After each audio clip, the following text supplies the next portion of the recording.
బిడ్డకి ఒక సత్ప్రవర్తనను నేర్పించలేని దుస్థితి అండి.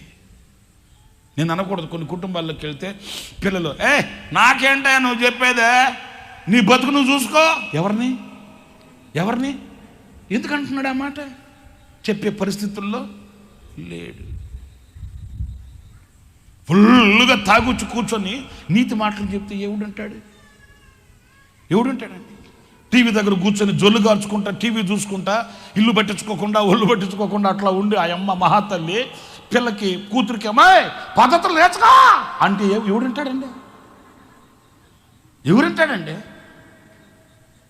ఎందుకు ఈ రోజున ఆరిపోయిన దీపాలు లాగా శక్తి కలిగిన క్రైస్తవుడు శక్తి లేని వాడిగా ఎందుకు నిలిచిపోతున్నాడంటే, అదిగో ఆ కృపను పొందుకొని ఆ కృపని ఉపయోగించుకొని కృప వలన బలాన్ని పొందుకొని అభివృద్ధి చెందట్లేదు.